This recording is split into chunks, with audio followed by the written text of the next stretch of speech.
नमस्कार दोस्तों, welcome back to your own channel wealth saga. IRFC के आईपीओ से रिलेटेड जितने भी क्वेश्चन आपके दिमाग में चल रहे हैं उन सभी क्वेश्चन का आंसर इस वीडियो में मिलने वाला है। चाहे ये आईआरएफसी के बिजनेस फंडामेंटल को लेकर के हो, चाहे आईआरएफसी के लॉन्ग टर्म पर्सपेक्टिव को लेकर के हो, चाहे वो आईआरएफसी के लिस्टिंग गेन को लेकर के हो, सारे क्वेश्चन के आंसर इस इंपॉर्टेंट वीडियो में मिलेंगे। अच्छे से देखो, समझो। सबसे पहले तो देखते हैं भाई कंपनी का बिजनेस फंडामेंटल क्या है, कंपनी काम क्या करती है। तो दोस्तों, अगर कंपनी के काम को आप डिस्ट्रीब्यूट करेंगे तो तीन बड़े भागों में डिवाइड किया जा सकता है। सबसे पहला काम है, क्योंकि ये फाइनेंस के बिजनेस में है, तो कंपनी कहीं ना कहीं से पैसा लेगी, बोरो करेगी और लेंड करेगी। अब आपको मालूम होना चाहिए आईआरएफसी एक पीएसयू है जो कि रेलवेज का काम करते हैं, रेलवेज को फाइनेंस करते हैं। तो ऐसे में बोरोइंग और लेंडिंग का जो मैक्सिमम बिजनेस है वो रेलवे से आता है। और जो तीसरा बिजनेस मॉडल है वो है इनका लीजिंग ऑफ रोलिंग स्टॉक्स। तो कंपनी का फाइनेंशियल लीजिंग मॉडल है to finance rolling stock assets. अब आपके दिमाग में क्वेश्चन चल रहा होगा, ये रोलिंग स्टॉक एसेट्स क्या हैं? तो जो ट्रेन्स होती हैं, जो मालगाड़ी होती हैं, उनको बोलते हैं रोलिंग स्टॉक एसेट्स। तो भाई सिंपल सी चीज़ है, जो रेलवेज का रोल कर रहा है, जो लोकोमोटिव एसेट्स हैं, उनको आप बोलते हो रोलिंग स्टॉक एसेट्स। एंड उनका काम क्या है? Finance leasing model of rolling stock assets, procurement for a lease period of 30 years. तो लंबी अवधि के लिए लोन प्रोवाइड करते हैं, फाइनेंस प्रोवाइड करते हैं। और किसको प्रोवाइड करते हैं? रेलवेज को। अब आपको ये जानकर के हैरानी होगी कि इंडिया में रेलवेज जैसी दिग्गज ऑर्गेनाइजेशन के 39.34% एक्सपेंडिचर को किसने फाइनेंस किया है? आईआरएफसी ने। तो आप समझ सकते हैं इंडियन रेलवेज का केपेक्स कितना बड़ा है। और उस कैपिटल एक्सपेंडिचर का अगर 40% आईआरएफसी फाइनेंस कर रहा है, so you can understand the kind of quantum of business IRFC is doing. अगर बात कर रहे हैं फाइनेंशियल ईयर 20 की, ये बात हो रही थी फाइनेंशियल ईयर 19 की। फाइनेंशियल ईयर 20 में कंपनी ने रेलवे के जितने एक्सपेंडिचर थे उसके 48.22% केपेक्स को फाइनेंस किया। तो आप समझ सकते हैं ऑलमोस्ट 50%, आधा एक्सपेंडिचर जो रेलवे कर रही है आईआरएफसी के द्वारा फाइनेंस किया जा रहा है। क्योंकि मैंने आपको बताया कि कोई भी जो इनके फाइनेंसिंग स्कीम होती है, फाइनेंशियल लीजिंग मॉडल है, वो 30 ईयर्स का लॉन्ग पीरियड का है। तो ऐसे में अगर कोई पैक्ट होता है, कोई डील होती है, तो लंबी अवधि के लिए होती है और लंबी अवधि के लिए कंपनी को बिजनेस फिच करती रहती है।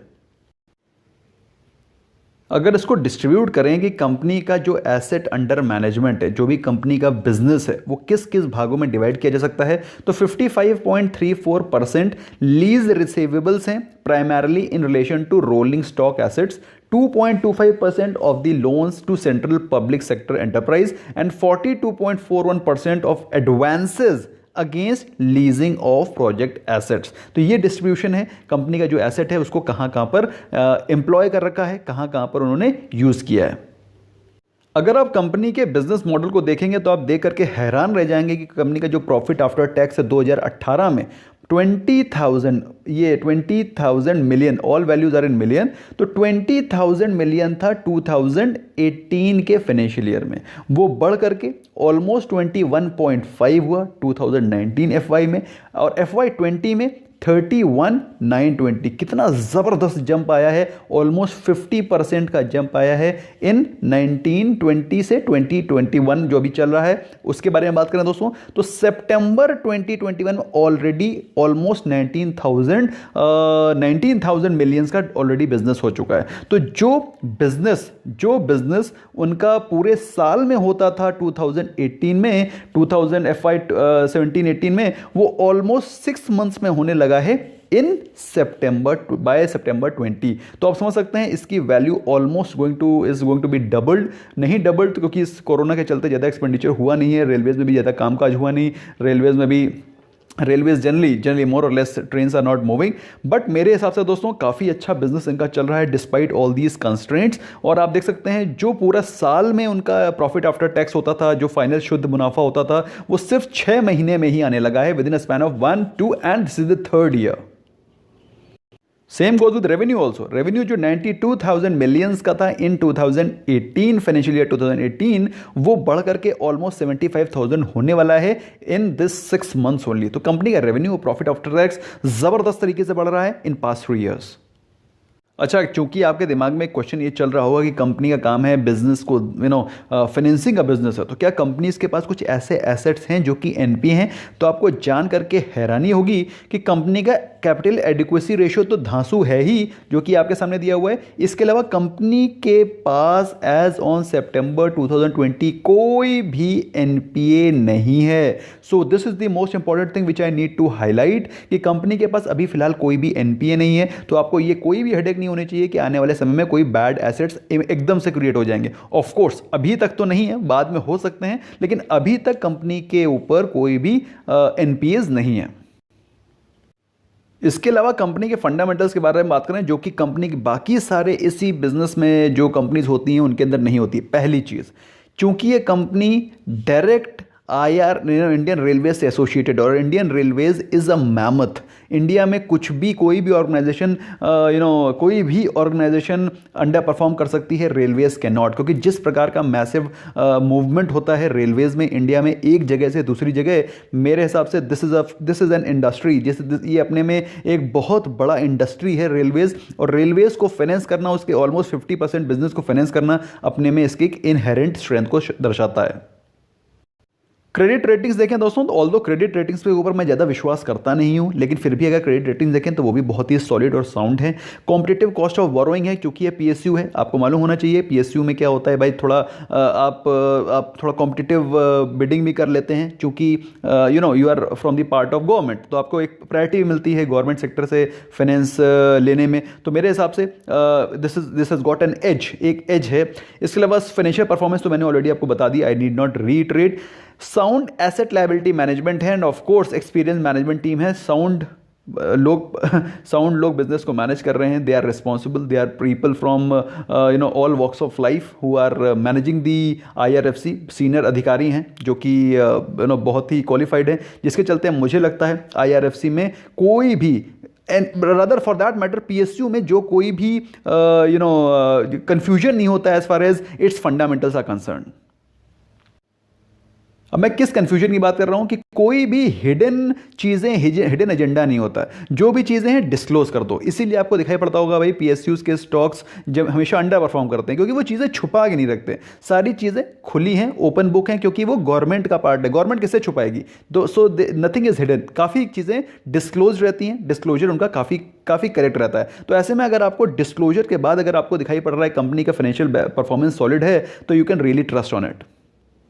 तो ये तो फंडामेंटल्स के बारे में मैंने आपको कुछ चीज़ें बताई। अब जरा हम लोग बात करते हैं कंपनी के आईपीओ से रिलेटेड, उसके बाद मैं इससे कुछ कंपैरिजन भी करके दिखाऊंगा। फिलहाल क्विकली एक बार जरा आईपीओ की डिटेल्स में नजर डाल लेते हैं। 25 to 26 रुपीज़ प्राइस बैंड रखा गया है, जो कि मेरे हिसाब से काफ़ी फेयरली वैल्यूड है, कोई भी ज़्यादा महंगा नहीं, और मुझे लगता है इसमें आपको अच्छे खासे लिस्टिंग गेन मिलने की उम्मीद है। बात करें अगर आईआरएफसी के टाइम टेबल्स की, तो ये ओपन होगा 18 जनवरी को, टुडे इज 14 जनवरी, 4 दिन बाद ये आईपीओ ओपन होगा, and the closure date will be 20th, 18, 19, 20, 3 दिनों के लिए आईपीओ ओपन रहेगा। इन केस अगर आप बिड करना चाहते हैं, मेरे हिसाब से you should bid on the very first day itself, क्योंकि बहुत ही वेल प्राइस्ड आईपीओ है और बहुत अच्छा परफॉर्मेंस है कंपनी का।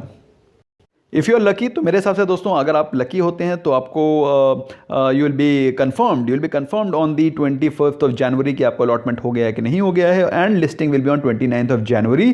तो 29 जनवरी को आप बम्पर लिस्टिंग की उम्मीद कर सकते हैं।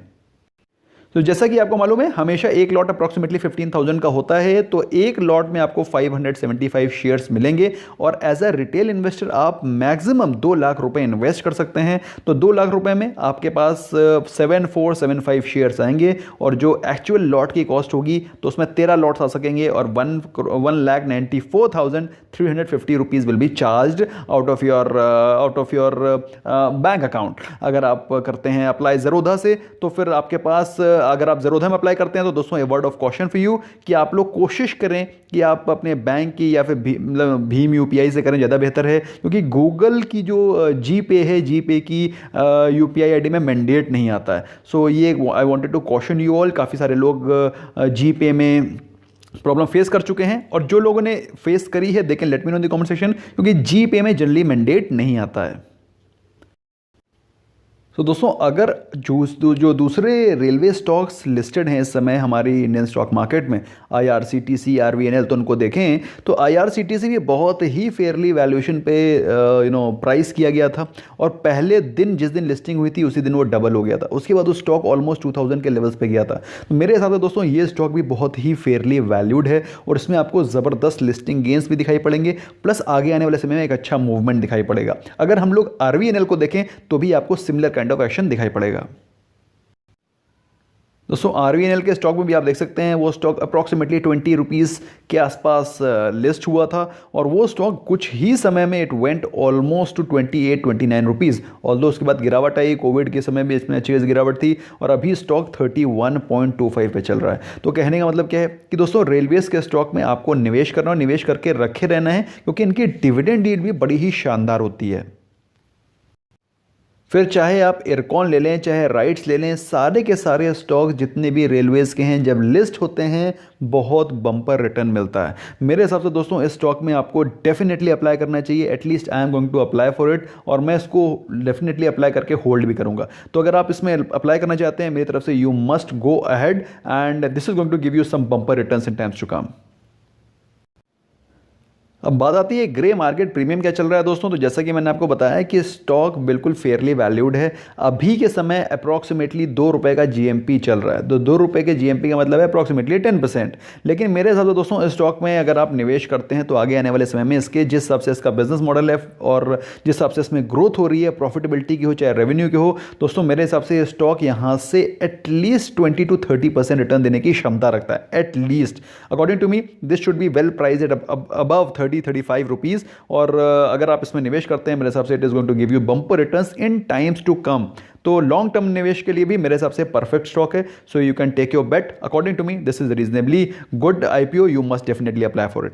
बाकी मैं दोस्तों आपको आगे आने वाले सेशंस में definitely I will try to follow it up. बाकी इसके अलावा टेलीग्राम चैनल पे मैं आपको फॉलो अप करते रहूंगा। I will keep you updating on the latest happening on this IPO। Thank you so much for giving precious time. I hope you learn something new. Bye bye for now.